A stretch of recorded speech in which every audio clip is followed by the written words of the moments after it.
Hi, this is Dr. Stephen Bracci, Verve Medical Cosmetics. What is Juvederm? Well, Juvederm is a non-surgical cosmetic procedure and cosmetic filler for volume restoration. Other brands of hyaluronic acid fillers you may know of are Juvederm, Restylane, Voluma, Versa. Basically, they're all made from gels and they're all replicate soft tissue that are in our body naturally. So Juvederm is this hyaluronic acid filler for lost volume and facial enhancement. The advantages of hyaluronic acid fillers over the firmer fillers such as Radius and Sculptra is that they are adjustable.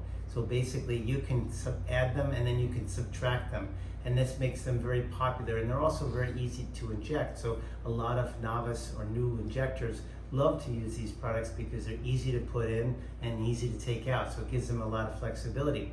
However, the disadvantage of hyaluronic acid fillers is that when you use more than a tiny bit of them, it tends to hold a lot of water. It makes this water aggregation or this edema look, and that's what we see when we see people's faces that look a little puffy and swollen. We've seen it with celebrities.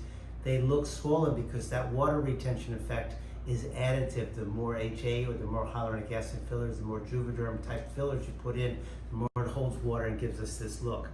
So again, the basic things of this filler is that it's adjustable, and there's a medicine called hyaluronidase that can dissolve the medicine. The fillers, hyaluronic acid fillers, are also very versatile. Basically, they can be used anywhere on the face where fillers can be applied. So they can be used all over the place, from the chin to the nose to the cheeks to the jawline. It can be used pretty much, and under the eye, it can be used pretty much anywhere. So in summary, the biggest things about hyaluronic acid fillers is they're easy to apply, they're easy to take out, they're very versatile. The downside to those fillers is that they hold a lot of water and make you look puffy, and that's why for me personally I use these Juvederm type fillers very sparingly. I tend to rely on more of the firmer fillers such as Radius and Sculptra. And also the big thing is that when you're using these fillers, any type of filler, the major impact is in the right hands and the actual expertise of the provider, which gives you all the magic.